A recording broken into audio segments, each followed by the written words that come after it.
नमस्कार साथियों और प्यारे बच्चों, स्वागत है आपका मेरे चैनल में। चलिए दोस्तों, आज शुरू करेंगे हम प्रश्न नंबर 4 से प्रश्नावली 11.2 की। प्रश्नावली 11.2 की प्रश्न नंबर 3 तक हमने कर लिए है कंप्लीट। वीडियो का लिंक डिस्क्रिप्शन में भी दे रखा है, वीडियो को हमने प्लेलिस्ट में भी डाल रखा है, तो आप चाहे प्लेलिस्ट में जाकर के देख सकते हैं, चाहे डिस्क्रिप्शन बॉक्स में जाकर के आप लिंक को क्लिक करके वहां से भी इस वीडियो को देख सकते हैं। चलिए हम अब नेक्स्ट पेज से शुरू करते हैं कि प्रश्न नंबर 4 क्या कहता है। तो दोस्तों, प्रश्न नंबर 4 कहता है हमारे पास कि यदि किसी डिब्बे की मिठाई को 24 बच्चों में बांटा जाए तो प्रत्येक बच्चे को 5 मिठाइयां मिलती हैं। यदि बच्चों की संख्या में 4 की कमी हो जाए तो प्रत्येक बच्चे को कितनी मिठाइयां मिलेगी। तो देखो, मैंने यहाँ पर एक टेबल बना दी है, एक सारणी बना दी है, आपको भी बनाना है। तो हम एक तरफ लिखेंगे बच्चों की संख्या और एक तरफ लिखेंगे हम मिठाइयां मिली। तो यहाँ पर सीधे सीधे कह रखा है कि 24 बच्चों को, तो बच्चे रख दिए मैंने यहाँ पे। तो प्रत्येक बच्चे को कितनी 5 मिठाइयां मिलती हैं, तो मैंने मिठाइयां मिली 5। ठीक है। अब यहाँ पे ध्यान देना है आपको, यदि बच्चों की संख्या में 4 की कमी कमी कह रहा है, वो 4 बच्चों को नहीं कह रहा है कमी। तो अब बच्चों की संख्या क्या हो जाएगी दोस्तों, अब जो बच्चे हो जाएंगे ना हमारे पास, अब जो बच्चे हो जाएंगे, पहले थे हमारे पास 24 बच्चे, अब 4 बच्चों की कमी होगी तो हमारे पास बच्चे बच जाएंगे अब 20। अब 20 बच्चों में बटेंगी ये टॉफी। ठीक है, 4 बच्चों की कमी हो रही है, तो अब बच्चों की संख्या हो जाएगी दोस्तों हमारे पास 20। तब प्रत्येक बच्चे को कितनी मिठाइयां मिलेगी, तो हमें नहीं मालूम, तो माना प्रत्येक बच्चे को कितनी मिठाइयां मिलेगी, एक्स मिठाइयां मिलेगी। कितनी मिठाइयां मिलेगी, एक्स मिठाइयां मिलेगी। अब मुझे ये बताइए, जो बॉक्स में जो टॉफियां होंगी ना, वो फिक्स होंगी, वो कम ज्यादा नहीं होंगी। बक्से में जितनी टॉफियां होंगी उतनी ही होंगी। अब जब बच्चों की संख्या बढ़ेगी तो प्रत्येक बच्चे को टॉफी कम मिलेगी, और अगर बच्चों की संख्या कम होगी तो प्रत्येक बच्चे को टॉफी ज्यादा मिलेगी। अब मुझे यहीं पे बताइए, हमारे पास पहले 24 बच्चे थे तो मिठाइयां मिल रही थी प्रत्येक को 5। अब हमारे पास बच्चे कम हो गए तो मतलब मिठाइयां ज्यादा मिलेगी, 5 से ज्यादा ही मिलेगी। अब कितनी मिलेगी इसको निकालते हैं। तो दोस्तों, ये है प्रतिलोम अनुपात में है ये। तो अगर प्रतिलोम अनुपात में है तब हमारे पास क्या नियम है, ये जो है कि इसके बराबर होगा। इसका मल्टीप्लाई 24 गुणा गया 5 बराबर 20 गुणा गया x होगा, क्योंकि ये किसमें है, प्रतिलोम अनुपात में है। तो अगर प्रतिलोम अनुपात में है तब हम इसको क्या लिख सकते हैं, इसको लिख सकते हैं हम 24 गुणेंगे 5 बराबर 20 गुणा गया x निकाल सकते हैं मेरे दोस्तों। ठीक है। और अब हमको x निकालना है, तो ये x बराबर क्या हो जाएगा मेरे दोस्तों, ये हो जाएगा यहाँ पे क्या हो जाएगा, ये 24 आ जाएगा यहाँ पे, 24 गुणा गया 5 और बट्टे ये 20 इसके साथ मल्टीप्लाई में है, यहाँ आएगा तो क्या हो जाएगा, मल्टीप्लाई हो जाएगा, ये 20 हो जाएगा। अब आप ये मत समझना कि x तो इधर था सर, यहाँ कहां से लेके आ गए, मैंने पहले ये वाला ही लिख दिया इधर और इसको लिख दिया मैंने इधर, कोई दिक्कत नहीं है उसमें, हम लिख सकते हैं। अब आपको क्या करना है, इसको डिवाइड करना है। तो आप जानते हैं 4 के टेबल तो आते होंगे, 5 के भी आते होंगे, तो 5 से काट रहे, 4 से भी करते, 5 से भी करते, किसी से भी काट लो। मैं यहाँ 5 से काट रहा हूँ, यहाँ पे हो जाएगा हमारे पास 5 एकम 5, 5 चौके क्या हो जाएगा, ये 20 हो जाएगा। तो दोस्तों हमारे पास यहाँ पे बच गया, अब कितना बच गया, ये 24 गुणा गया 1, तो 24 ही आएगा, यहाँ पे 4 आ जाएगा, और ये 4 छके कितना हो जाएगा, 24 हो जाएगा। ठीक है, 4 छके 24 हो जाएगा। तो अब इसका मतलब क्या हो गया, इसका मतलब हो गया प्रत्येक बच्चे को अब जो ट्रॉफी मिलेगी वो 6 मिलेगी। तो अतः आपको लिखना है ये पूरा, अतः प्रत्येक बच्चे को, अतः प्रत्येक बच्चे को 6 मिठाइयां मिलेंगी, 6 मिठाइयां मिलेंगी। समझ में आ रहा है दोस्तों, छोटे छोटे क्वेश्चन है, अब इनको करेंगे हम फटाफट। ये आ गया हमारा आंसर। नेक्स्ट पेज पे करते हैं दोस्तों प्रश्न नंबर 5। प्यारे प्यारे प्यारे साथियों, दोस्तों प्रश्न नंबर 5 दिया गया है, एक किसान की पशुशाला में 20 पशुओं के लिए 6 दिन का पर्याप्त भोजन है।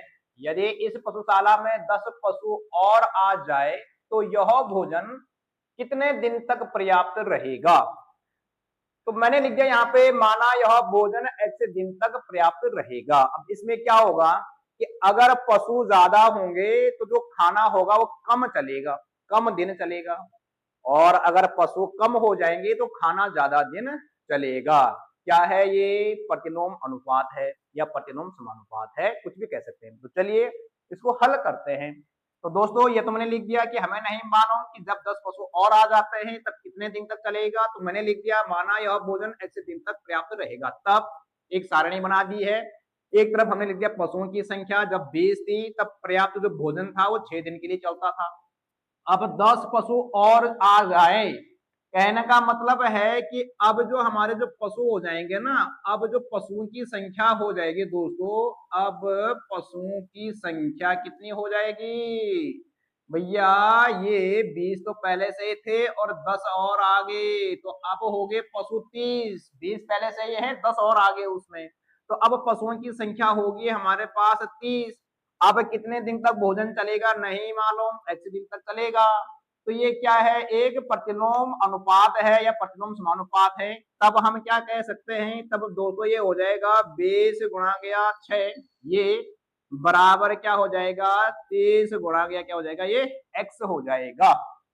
अब x निकालेंगे तो ये x बराबर क्या हो जाएगा, कंडीशन वही है 20 गुणा गया 6 बटे ये 30 यहाँ आएगा तो क्या हो जाएगा, ये मल्टीप्लाई में हो जाएगा ये 30 यहाँ, तो 0 से 0 कट जाएगा मेरे दोस्तों, और 3 दूना की ये क्या हो जाएगा 6, तो ये बराबर आ जाएगा हमारे पास क्या, 2 दूनी की क्या हो जाएगा ये 4, और 4 किस में आएगा, ये दिन में आएगा। अतः हम कह सकते हैं, अतः भोजन, अतः भोजन 4 दिन तक के लिए, 4 दिन तक के लिए पर्याप्त होगा। समझ में आ रही है बात, पर्याप्त होगा। प्रश्न समझ में आ रहे हैं नहीं आ रहे हैं, अगर नहीं आ रहे हैं तो कमेंट बॉक्स में कमेंट करिए कि भाई कहाँ पे डाउट है, हम क्लियर करेंगे। और इसके बाद हम करेंगे प्रश्न नंबर 6। प्रश्न नंबर 6 दिया गया है दोस्तों, एक ठेकेदार यह आकलन करता है कि जसविंदर के घर में पुनः तार लगाने का कार्य 3 व्यक्ति 4 दिन में कर सकते हैं। यदि वह 3 के स्थान पर 4 व्यक्तियों को इस काम पर लगाता है तो वह कार्य कितने दिन में पूरा हो जाएगा। एक ठेकेदार है, जसविंदर के घर में काम कर रहा है, वो जो है कि तार लगा रहा है, उसमें कुछ भी काम कर रहा है, तो वो ये आकलन करता है कि यार अगर मैं इस काम पर क्या करता हूं, इस काम पर 3 व्यक्तियों को लगाता हूं, तो मैंने लिख दिया एक तरफ व्यक्ति और एक तरफ दिन। वो कह रहा है कि अगर मैं 3 व्यक्ति लगाता हूं तो 4 दिन में ये फिनिश हो जाएगा। और उसने सोचा कि यार 3 के जगह में और जल्दी इसको क्या करना चाहता हूं, निपटाना चाहता हूं, तो उसने 4 व्यक्ति लगाए, तो आकलन करना हमको कि अब कितने दिन में काम फिनिश हो जाएगा। ठीक है, तो अगर ज्यादा व्यक्ति लगाएगा ना, लेबर ज्यादा लगाएगा तो जल्दी काम निपट जाएगा, और अगर हमारे पास आदमी कम या लेबर कम होंगी तो काम जरा लंबा खिंच जाएगा, दिन ज्यादा लगेंगे। क्या है इसमें, प्रतिलोम अनुपात है इसमें, या प्रतिलोम समानुपात जो भी कह सकते हैं। ठीक है, तो अब देखेंगे हम, लिख दिया मैंने क्या कि माना कार्य x दिन में पूरा हो जाएगा, समझ में आ गया। तो यहां से हमको एक टेबल बनानी है। टेबल बनाने का फायदा क्या है, टेबल बनाने का फायदा यह है कि हमको इसमें कोई डाउट ही नहीं रहेगा कि हमको किसकी मल्टीप्लाई करनी है, कि इन दोनों की मल्टीप्लाई करनी है या इनकी मल्टीप्लाई इनके साथ करनी है या इन दोनों की मल्टीप्लाई इसके साथ करनी है, ये डाउट नहीं रहता है। तो आपको अपना बेसिक स्ट्रॉन्ग करना है तो आपको इसी मेथड से चलना है, तब जाके आप जब बड़ी क्लास में जाओगे तो आपकी मैथ स्ट्रॉन्ग हो जाएगी और आपको फटाक से समझ में आ जाएगी कि हमको करना क्या है। तो देखिए ये बता दिया मैंने कि यहाँ पे व्यक्ति लिख दिया मैंने, 3 व्यक्ति कितने दिन में करेंगे, 4 दिन में करेंगे। यदि 3 के स्थान पर 4, यहाँ पे 4 ऐसे में लिखा गया है, तो ये 4, तो 4 व्यक्ति लगाते तो हमें नहीं मालूम कि कितना दिन में, तो मैंने मान लिया कि माना वो x दिन में पूरा हो जाएगा। तब इसलिए हम कह सकते हैं क्या, ये किसमें है, एक प्रतिलोम समानुपात में है, तो हम लिख सकते हैं 3 गुणा गया 4 बराबर क्या हो जाएगा, ये 4 गुणा गया x हो गया। वैसे ये 4 से 4 आप डायरेक्ट भी काट सकते हैं, नहीं काटते हैं तो कोई दिक्कत नहीं, हम यहाँ पे x बराबर निकालेंगे, तो x बराबर क्या हो जाएगा मेरे दोस्तों, ये हो जाएगा 3 गुणा गया 4, और ये 4 यहाँ आ जाएगा तो ये बट्टे में चला जाएगा, ये बट्टे क्या हो जाएगा ये 4, तो 4 से 4 कट जाएगा और ये बराबर क्या हो जाएगा 3। तो इसका आंसर एक सिंपल ही था कि भाई जब 3 व्यक्ति लगाते हैं 4 दिन में, तो 4 व्यक्ति लगाएंगे तो 3 दिन में, उल्टा तो होना है उसमें, प्रतिलोम समानुपात है तो उल्टा ही तो होता है, तो गैस तो यहीं से लग जाना चाहिए था, नहीं लगा तो कोई दिक्कत नहीं है। तो ये x बराबर आ गया 3 दिन, और ये आपको पूरा नंबर चाहिए अगर आपको दोस्तों, तो आपको ये लिखना भी है लास्ट में, अतः, अतः हम क्या लिखेंगे, कार्य सेम यही लिखना है, अतः कार्य 3 दिन में पूरा हो जाएगा, 3 दिन में पूरा हो जाएगा मेरे दोस्तों। ठीक है, इसके बाद करते हैं हम नेक्स्ट क्वेश्चन, नेक्स्ट पेज पे अगला क्वेश्चन दे रखा है प्रश्न नंबर 7, बोतलों के एक बैच को 20 बक्सों में रखा जाता है, जबकि प्रत्येक बक्स में 12 बोतलें हैं। यदि इसी बैच की बोतलों को इस प्रकार रखा जाए कि प्रत्येक बैच में 20 बोतलें हो तो कितने बक्स भरे जाएंगे। तो देखो दोस्तों क्या है, हम क्या कर रहे हैं, बोतलों को भर रहे हैं। बोतलों की संख्या हमारे पास फिक्स है, बस हमको उनको क्या करना है, पेटियों में भरना है, मतलब बक्सों में भरना है। तो अगर हम एक बक्से में ज्यादा बोतलें भरेंगे तो हमको कम बक्सों की आवश्यकता पड़ेगी ना, और अगर हम एक बक्से में कम बोतलों को भरेंगे तो फिर ज्यादा बक्से चाहेंगे, क्योंकि बोतलों की संख्या तो फिक्स है, बस हमको बक्सों में उनको कम ज्यादा करके भर के दिखाना है। तो इस क्वेश्चन में भी क्या है, हमारा प्रतिलोम अनुपात है या प्रतिलोम समानुपात है। तो अगर प्रतिलोम अनुपात है तब हमारा क्या हो जाएगा, तो मैंने यहाँ पे इसका उत्तर लिख दिया है। उत्तर माना बक्स की संख्या x है तब, ठीक है, बक्स की संख्या x है कब, जब 20 बोतलें क्या करेंगे, हम प्रत्येक बक्से में भरेंगे। तो हमको क्या करना है, यहाँ पर एक टेबल बनाने, एक सारणी बना देनी है। एक तरफ लिख देना है प्रत्येक बक्से में बोतलों की संख्या, यानी कि एक बक्से में कितने बोतल रख रहे हैं। तो वो कह रहा है कि जब हम क्या करते हैं कि 25 बक्सों में, तो यहाँ पर बक्सों की संख्या क्या है, 25 है, तब प्रत्येक बक्स में 12 बोतलें आती हैं। तो प्रत्येक बक्स में कितने बोतलें आती हैं, 12 बोतलें आती हैं। अब इसी बैच की इस प्रकार से रखा जाए कि प्रत्येक बक्स में 20 बोतलें हो, तो यहाँ पे ध्यान रखना कि किसको कहाँ रखना है, किसको कहाँ रखना है, इसलिए मैंने पूरा लिख दिया इसको कि प्रत्येक बक्स में। तो यहाँ पे लिखा हुआ है प्रत्येक बक्स में 20, तो प्रत्येक बक्स में बोतलों की संख्या कितनी है, 20। तो कितने बक्स भरे जाएंगे, तो बक्स कितने भरे जाएंगे हमको नहीं मालूम है, तो हमने लिख दिया यहाँ पे x। ठीक है, आपको पे ऐसे लिखना है अगर आपको पूरा नंबर चाहिए तो मेरे दोस्तों। तो अब हम क्या करेंगे, इसको हम इसको लिख देंगे, इसलिए क्योंकि ये प्रतिलोम अनुपात में है, इसलिए ये हो जाएगा 12 गुणा गया क्या 25, इन दोनों की जो गुणा होगी वो इसके बराबर आएगा। तो ये बराबर हो जाएगा 20 गुणा गया क्या x मेरे दोस्तों। तो हमको x निकालना है, x हम यहाँ पर रख सकते हैं, ये हो जाएगा हमारे पास 12 गुणा गया 25। ठीक है, अब ये 20 जो है कि यहाँ मल्टीप्लाई में है, तो यहाँ आ जाएगा, ये क्या हो जाएगा, ये बट्टे में चला जाएगा, यानी कि डिवाइड में चला जाएगा, तो ये हो जाएगा यहाँ पे 20।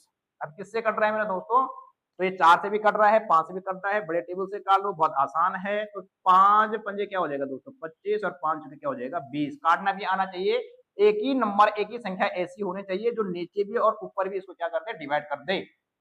तो अब क्या हो जाएगा, ये 4 एकम 4 और 4 3 क्या हो जाएगा दोस्तों 12 हो जाएगा। तो ये दोनों संख्याएं कट रही हैं यहाँ पे, तो हमारे पास बच गया यहाँ पे 3 गुणा गया क्या 5, और 3 गुणा गया 5 बराबर क्या हो जाएगा ये 15। अतः हम कह सकते हैं, अतः हम क्या कह सकते हैं, देखो हमको उत्तर यहीं से लिखना है, लास्ट में कंक्लूजन क्या लिखना है इसका, यहीं से कि अतः प्रत्येक बक्स में, अतः क्या लिख सकते हैं, प्रत्येक, यहीं से लिखना है, नकल करनी है, लास्ट में जो पूछा गया ना तो उसी को लिख देना है, बस थोड़ा तरीका होना चाहिए। अतः प्रत्येक बक्स में क्या लिखेंगे हम, प्रत्येक बक्स में 20 बोतलें हों तो 20 बोतलें हों तो 15, कितने की जगह पे क्या रख देना है, हो तो 15 बक्स हैं, 15 बक्स या बक्से, 15 बक्से या 15 बक्स ही लिख दो इसको, 15 बक्स भरे जाएंगे। बस ये हो गया हमारा शुद्ध उत्तर, भरे जाएंगे। समझ में आ रहा है मेरे दोस्तों। तो इस वीडियो में करते हम इतना ही, इसके नेक्स्ट जो क्वेश्चन बच गए उनको करेंगे नेक्स्ट वीडियो में। तो दोस्तों अगर आपको वीडियो पसंद आ रहा है, और वीडियो पसंद के साथ साथ अगर ये प्रश्न भी आपकी समझ में आ रहा है, तो आपको गुरु दक्षिणा देनी है। और गुरु दक्षिणा इस मॉडर्न जमाने का यही है कि आपको वीडियो को लाइक और चैनल को सब्सक्राइब कर देना है, यही हमारे लिए गुरु दक्षिणा होगी। तो मिलते हैं नेक्स्ट वीडियो में, तब तक के लिए बाय बाय।